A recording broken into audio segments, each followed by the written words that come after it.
Good morning, everyone. It is so great, so wonderful to see all of you here today. What a glorious day. Welcome, friends, family, followers online, however you've come to be with us today. We are thankful that you are here. Christ is risen. There you go. Thank you.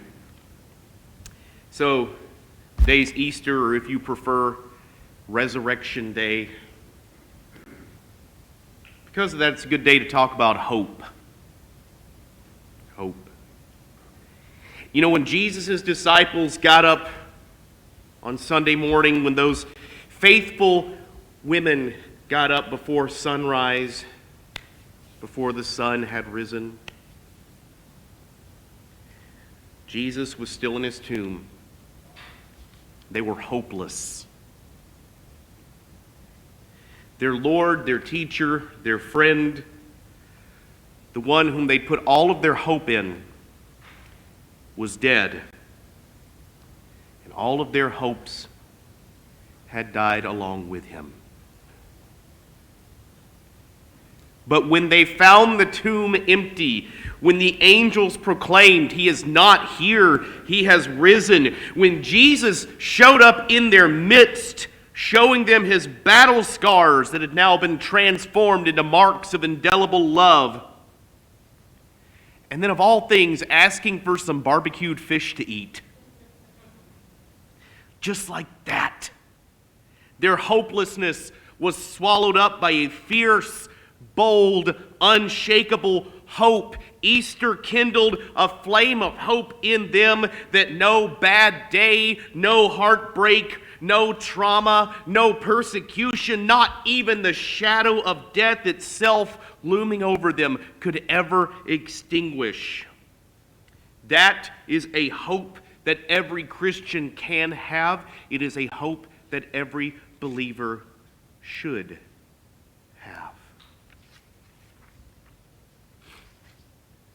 1 Peter 1 verse 3 says that God has given us, listen, a living hope through the resurrection of Jesus Christ from the dead. We have a living hope. We have a resurrection hope. Christian hope is Easter hope. One day we will get up and walk right out of our graves just like Jesus did. Listen, everyone lives by hope. Everyone lives by hope. Even the most godless unbeliever you will ever meet has some sort of hope. Because hope is what gets you out of bed in the morning, and it is what keeps you going. Even if your only hope is that you can go out today and scrounge up just enough to keep you and your family from starving, right? That's still hope. That still gets you out of bed. But without Christ, without Easter, without a living hope that transcends this life, you can only put your hope in earthly things like your career, your accomplishments, your possessions, your relationships. Without Easter hope, all of your hope dies with you. The only way you can have any hope that might outlive you is maybe you provide an inheritance for your children or an endowment at your alma mater, or maybe get your name on a plaque somewhere. But let's face it, if you won't be alive to enjoy any of it, why does it even matter? All earthly hopes vanish like smoke. Trying to hang on to them is like trying to grab the morning fog in your hands. But Christians have a living hope. We have a resurrection hope. We have an Easter hope. First, let me tell you what Easter hope is not. It is not just some vague, hazy idea that some part of us lives on after death. Many other religions believe that. But as the ancient Apostles' Creed sums it up, Christians believe in the resurrection of the body. If you want to know what Easter hope is, you look at the gospel stories of the resurrection of Christ. Now, we heard the Easter story from the Gospel of Luke today. We saw Jesus with his body just daring his disciples to touch him, and then what? Joyfully eating a piece of barbecued fish right off the grill. Do you understand what that means, church? It means Jesus did not come back all wispy and transparent like Yoda and Obi-Wan and Anakin at the end of Return of the Jedi. It means the risen Jesus has a body, and his body has taste buds. Okay, well, what does that mean for Christians? If Christ still has his body, well, that's our living hope that Peter talks about. 1 Corinthians 15:20, Paul tells us that Jesus is the first fruits of those who have fallen asleep. And in Colossians 1:18, he calls Jesus the firstborn from among the dead. And in Romans 6, verse 5, Paul tells Christians that we shall certainly be united with Christ in a resurrection like his. Okay, so if Jesus is the first fruits or the firstborn of resurrected humanity, and if God has promised us a resurrection like his, that means that if you want to know what you can hope for after this life is done, all you got to do is read the Easter story. You're going to be raised like he was on Easter morning. Now, of course, I know that raises all kinds of questions for most of you. Thankfully, God knew that we would have questions.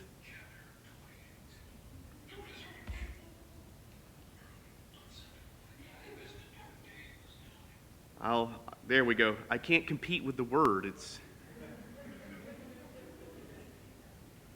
Now, like I said, this idea of resurrection, I know that this raises all kinds of questions. And how do I know that it raises questions for you? Because some of you have asked me some of these questions. Like, well, if a child dies as an infant, will they be resurrected as an infant? I don't know.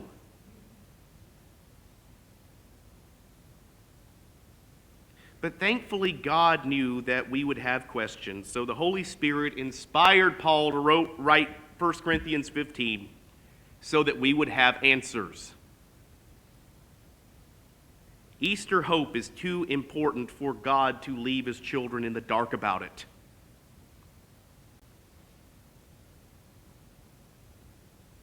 Outside of salvation itself, resurrection is the sweetest. Hope for resurrection is the sweetest, most precious treasure that Christians have. And we heard 1 Corinthians 15 already today, so now you have questions about the resurrection and God has answers. Isn't that cool? See, Christians in the first century, this is why I don't get too annoyed with you when people ask me goofy questions about the resurrection, because it's not really goofy. We don't have a category for that. Christians in the first century also struggled with this idea, and they also asked questions. The Christians at Corinth were having a difficult time with the whole idea of resurrection. How could a dead, rotted body come back to life again? So here's what they did. I'm going to ask you, when I say this, does this sound familiar to you? They fell back on what their philosophers had taught them. Greek philosophy taught that our bodies are just a shell for the most important part of us. How many of you have heard that one before? How many of you have heard that preached before? Okay. Shell for the most important part of us, and that's the soul. In fact, the Greek philosophers before Christ taught that the body is really just a prison for the soul. How many of you have heard that one before? So that when you die, you're finally free. Only the soul is immortal, is what they were taught. Only the soul lives on after death. That's what the Greek philosophers taught. Death is like a bird being set free from a cage. Who's heard that one? Your spirit goes to live with God, but your body is left behind forever to rot. How much hope do you have in that? Really and truly? Does that make you happy to think about? Does that give you joy? Does that spark joy? So that's what the Corinthians believed, because that's what the Greek philosophers had taught them. In 1 Corinthians 15, Paul is saying, no, that's all wrong. We will be raised physically and bodily just like Jesus was. So the first question, the main question that they asked Paul, we heard this in verse 35, how are the dead raised? With what kind of body will they come?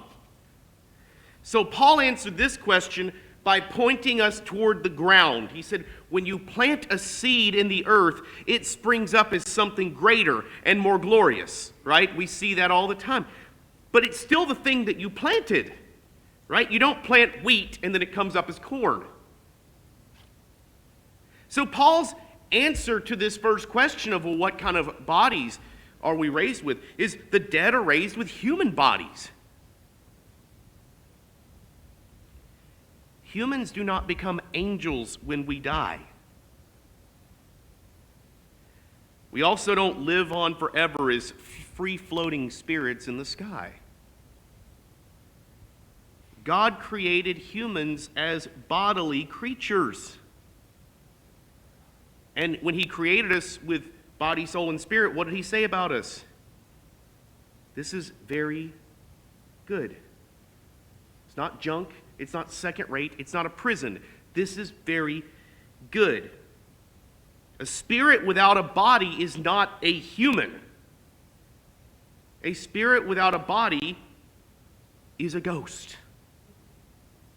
Right? And what did Jesus tell his disciples on Easter? He said, come and touch me and see. A ghost does not have flesh and bones as you see I have. Luke 24:39. On Easter, Jesus wanted his disciples to see, and he wants us to see, resurrection means that you are fully alive, that you are still human. Resurrection means that you still have your flesh and your bones and your personality and all of your memories. You still have your taste buds and everything. Now, doesn't that just get your heart racing with hope? Does mine? Because that means the end of this life does not mean the end of physical pleasures. You're not going to be a disembodied spirit or an angel baby floating on wispy clouds for eternity. Bodily resurrection, let me make this even more to the point, means that the things we really cherish, smiles and hugs and laughing and dancing, I cannot dance a lick, but I fully expect in my resurrection body to have better rhythm than Michael Jackson. Okay? Laughing and Thanksgiving dinner and like at camp, right, singing around the fire. Resurrection means that we get those things back with people we love after death. Isn't that glorious? But resurrection hope, Easter hope, means that we have a living hope that transcends this life. But Easter hope is even more awesome than that because, right, the first question we ask about resurrection is, what kind of bodies will we have? And so Paul answered, what? A human body, your body. You'll still have your body, your personality, your memories, and your taste buds. You won't lose anything in resurrection, but you will be transformed. Your resurrection body will be your body, but so much more glorious. Remember what Paul said about planting seeds. You do not plant the body that will be, but just a seed. You bury a seed in the earth, and it gives birth to a plant. Like when you plant a tiny acorn in the ground, and it grows into a mighty oak. And it's the differences between our body now and our resurrected body that gives us all the more reason to hope. And that's the second question Paul answers. How will our resurrection bodies be different? And he lists 4 wonderful ways our resurrection bodies will be more glorious than they are now. The way that that mighty oak tree is so much more glorious than that little acorn it used to be. First, in verse 42, 1 Corinthians 15, Paul says, the body that is sown is perishable, it is raised imperishable.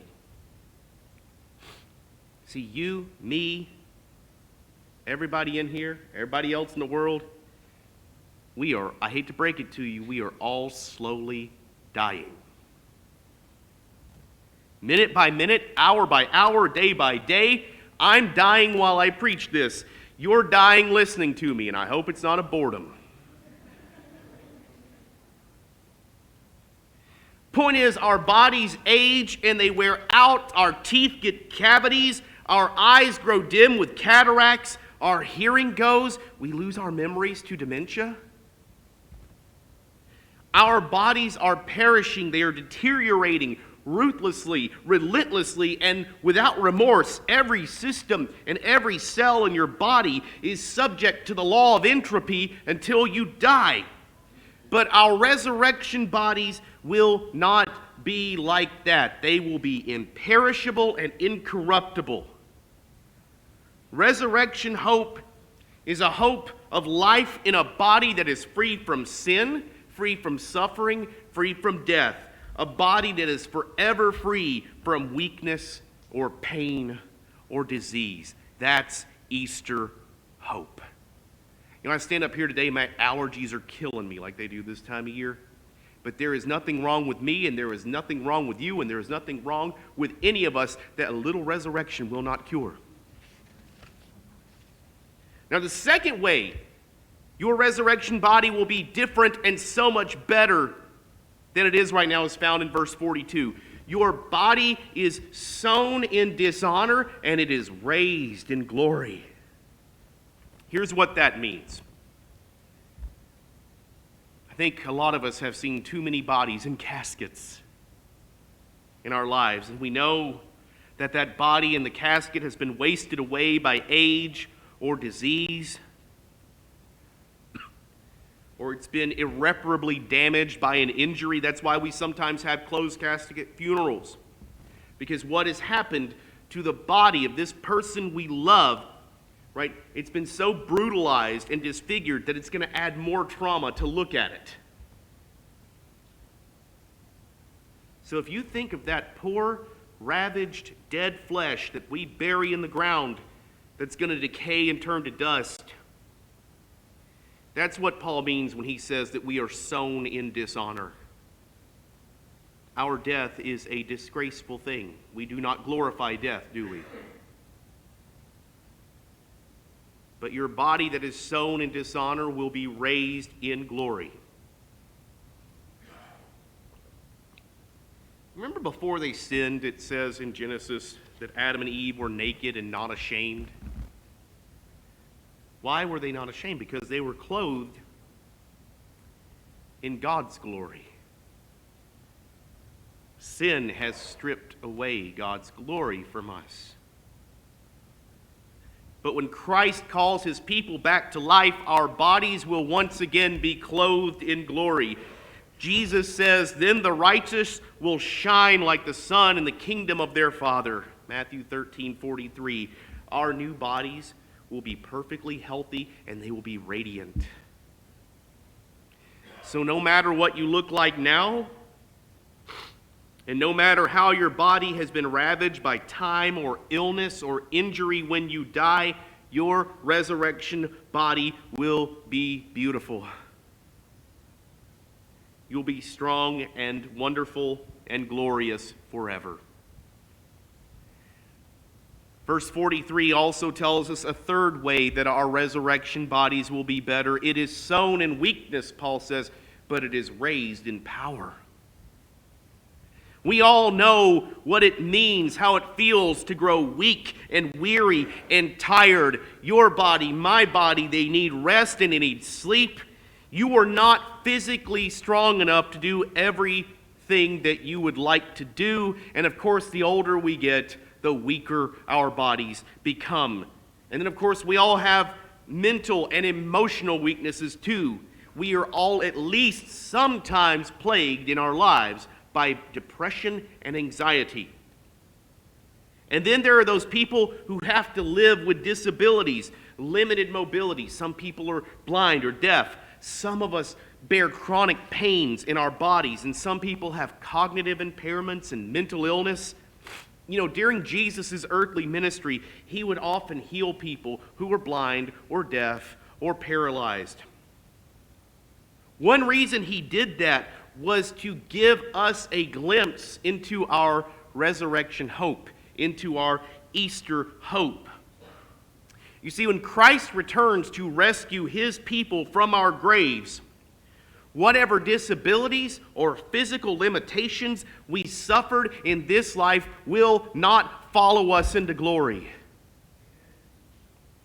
We will be able to see colors that we never knew existed.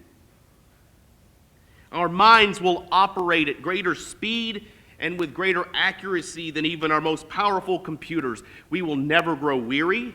No disability will ever stop us from enjoying life or even slow us down.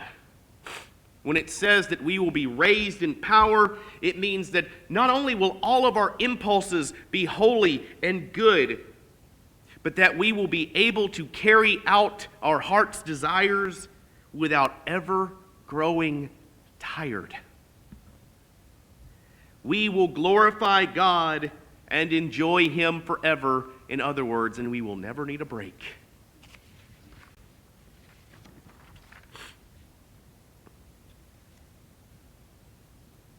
Verse 44 tells us a fourth way your resurrection body will be more glorious than it is now.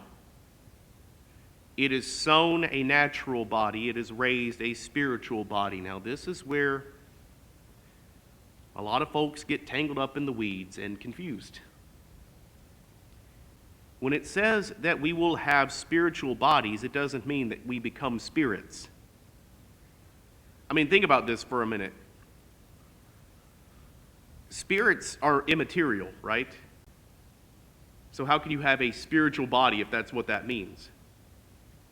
Paul's not talking nonsense. Here's a Bible reading pro tip. This will help you beyond a passage like this. Most of the time when you are reading your Bible and you come across the word spiritual, it should probably be spelled with a capital S, because it's referring to the Holy Spirit. Spiritual things are not made of spirit. They come to us from the Holy Spirit. Does that make sense? It's talking about their source.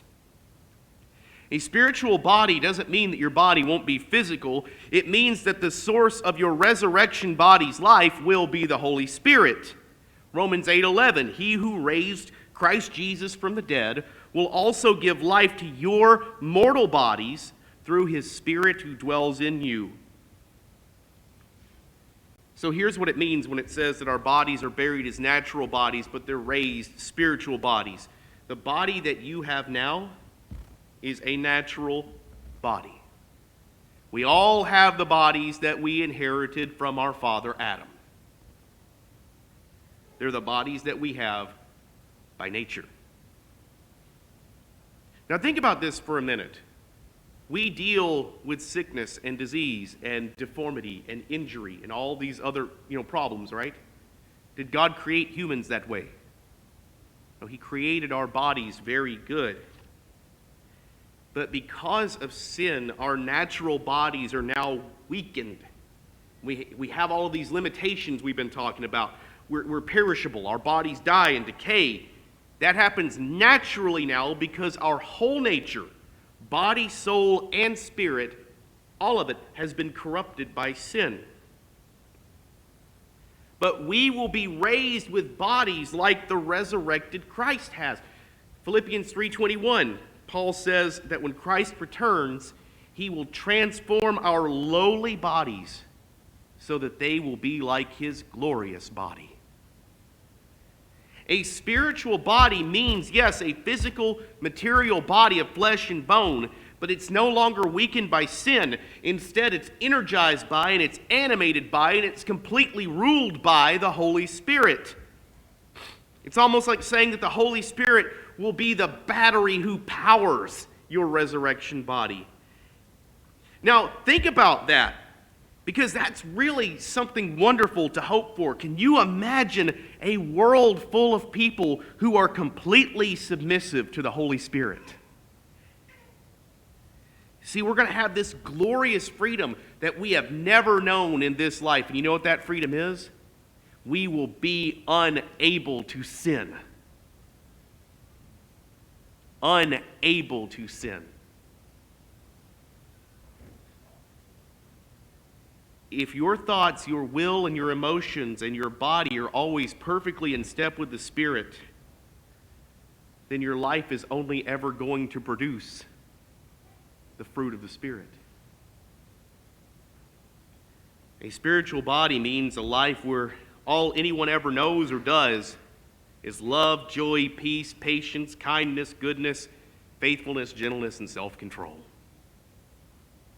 All you will be able to do, all you will desire to do, is to glorify God and enjoy Him forever. That's living hope, that's resurrection hope, that's Easter hope, and it is a full-bodied hope.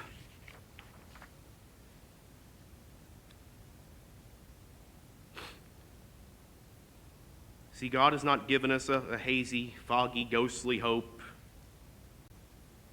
He's given us a full-bodied, like I said, resurrection hope.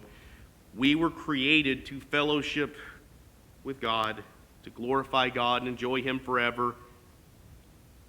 Sin has broken that fellowship.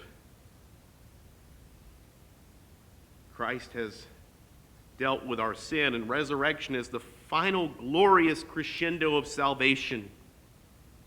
Joyfully shouting, "Where, O death, is your victory? Where, O death, as your sting as it resolves into eternity?" We will dwell in God's presence. We will see God face to face in the face of Jesus Christ. The early American preacher Jonathan Edwards said that God's love is an ocean without shore and without bottom. Our resurrection bodies, imperishable, glorious, powerful, spiritual, immortal bodies, will make us able for the first time to receive God's boundless love with all of our heart and soul and strength and mind and with all of our physical senses. And finally, we shall be able to love God with all of our heart and soul and mind and strength. Resurrection will finally make us able to love God the way that we've always known that we should. In the meantime, between now and our own Easter morning that God has promised us, what do we do with our Easter hope? Because that's the question, right? You have this glorious hope for A long time from now, what do you do with it now? How can living hope transform the life we're living now in these mortal, natural, perishing bodies? Paul answered that question in 1 Corinthians 15:2. It's in verse 58. Our resurrection hope gives us a reason, even in this life, to stand firm and to let nothing move us. Our hope is not in earthly things that dissolve and crumble or can be snatched from our hands in an instant. Our hope is in the saving work of Jesus Christ and in God's unshakable promise of a glorious resurrection. Because our hope is in what is eternal and unchangeable.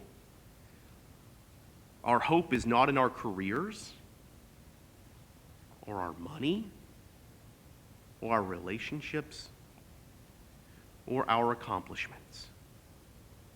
Why should I care if my name is on a plaque on some building when I know it is written in the Lamb's Book of Life? Why should I care if I'm forgotten by history, if Jesus Christ, who dwells in eternity beyond history, has engraved my name in the palm of his hands?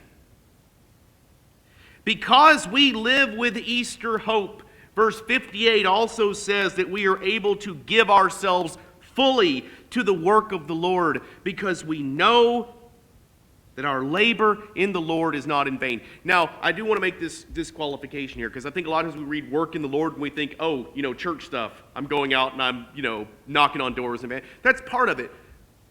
But doesn't Scripture tell us to do all of life to the glory of God? All right. So that's talking about what? Your work in the Lord. That's all of your life. That's just what you do day to day. Resurrection hope reminds us then that our truest joy will never be found and our deepest longings will never be satisfied in this life. And when we believe this, we are not defeated by the bad days or the traumas or the shattered hopes of this life. God has promised to work all things together for his glory and for the eternal good of those who love him. It is this hope that gives us the power not to give up, because we believe that the good work that we do in this life is not in vain. Now, if you think it's all just going to be burned up and rot, then you might think, oh, it's in vain. Resurrection says no. Our full-bodied, living Easter hope is what gives us the power to glorify and enjoy God both now and forever.